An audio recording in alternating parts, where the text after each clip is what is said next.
to control oil assets, oil fields, attacking military camps. This is unacceptable, and no country in the world will accept this. What? The big difference between the two issues, please. You keep on talking about terrorists being involved in this. What terrorists? What terrorists? We only see your own people. In Libyan TV, it wasn't in the YouTube, the internet. Go there and see. Like what happened in Derna.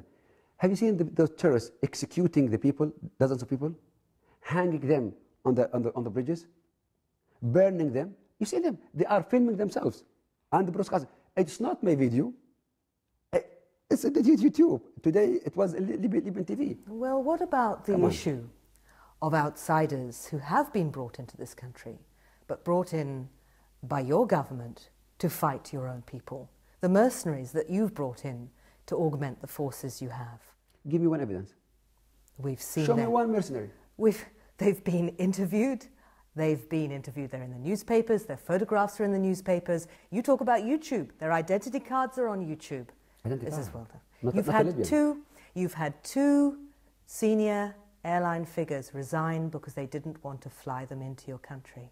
No, I mean, you talk about terrorists, but you're using a very strange form of military augmentation to repress what looks to many people like a legitimate civilian demand. This is a false argument again. If you have black soldiers or black policemen, they are Libyans. They are speaking Libyan dialect. We show the whole people in Abu Dhabi their real identity.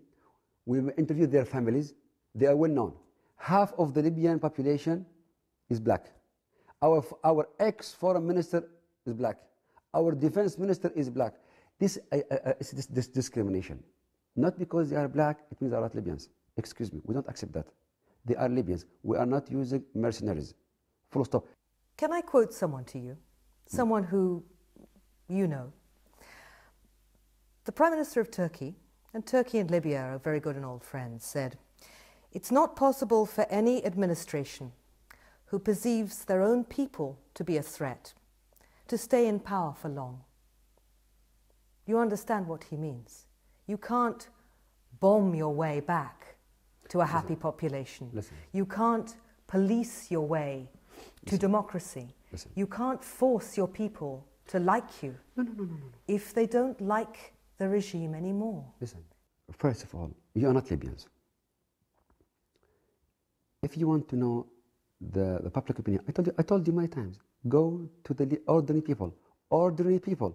All the time you are giving me quotes from foreigners. Go, you are in Tripoli. There is no need to listen to me or to listen to other people.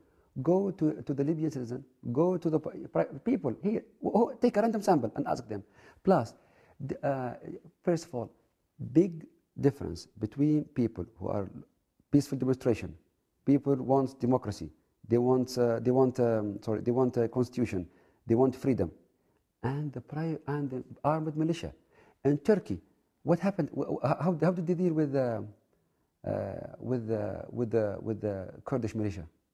They bombed them with F-16. They bombed their sites. And it didn't work. It didn't work. It didn't make the problem go away. But and now Turkish people, they're talking. You are Turkish? No, I'm not. Turkish people will never ever accept that the Kurds will have an armed militia fighting the government. No country in the world. But your people are not asking for an armed militia. They're asking for a representative democracy. And the arms they have, they seized from your army. No, listen, come on. If we want to take the arms and we want to solve our issues as Libyans with arms, everybody's armed. So we go to civil war. We fight each other, no problem. If you are talking about reforms, democracy, the way is totally different. I cannot take a tank and tell any people this is the way to democracy and freedom. Well, this is precisely what I'm saying to you. And isn't this what you're doing?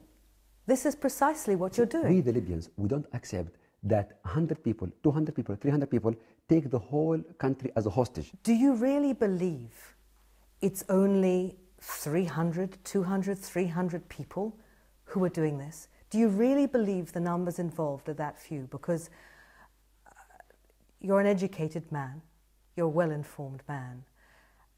And statements like these make you wonder if you really know what's going on. I know exactly what's going on in Libya. I know every single aspect of this issue. Again, I'm going to tell you, there is a big difference. Most of the people now, okay, in Benghazi, we receive thousands of calls. For example, Benghazi, people asking us, you have to come and fix the city of Benghazi. It's a chaos. Everybody is armed. Young people shooting in the air. Crimes everywhere. Please, we want peace and order. Even the people they forget about, nobody is talking about constitution. Nobody is talking about no freedom. Now people are talking about they want peace and order. They want their kids to go to school back. They want to go to work. No, the situation is very miserable there. But foreigners like you, they come here, yeah, the constitution, democracy. Yeah, of course we want this. I said this many times, years ago. But now, in some areas, people are not talking about this. People, they want to eat, they want to drink, they want to have safety and security. You had democratic aspirations, did you not? You wanted to reform this country. I said this. Did you not? Yes. I said this many What times. happened to those democratic aspirations? You, where did they go? For me personally, yesterday, last year, 10 years ago, today, tomorrow, I'm the first person.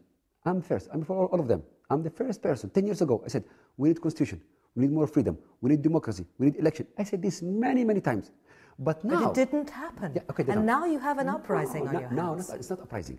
Now you have people who want to split the country, east and west. They want to create 3 or 4 states. Now you have people who are terrifying our people. Now you have terrorists. You have militia. Now the picture is different. Who actually runs things in Libya? Is your father completely running the show these days? Or are you running the show? How does it work here? Okay. Do you think that you have 1 or 2 people running every business in this country? Please. This is in the movies. You have still government. You have the army. You have the intelligence. You have the police. You have prime minister. You have the ministers. The whole government is functioning. It's a big army of officers and employees working. Everything is peaceful, is okay. Cities are, you know, like many cities in Libya are very peaceful and very calm. The life is very normal. The country is... You think my father that is managing everything? Come on. No, I don't think he is. I wanted to know who was. It's a fiction. Of course, fiction. So you have a lot of say these days. Does your father listen to you? That's why I ask. Does your father listen to you? Does he take advice from you? Can I tell you something? Mm-hmm. You know, these days, everybody is listening to everybody. Everybody is contributing.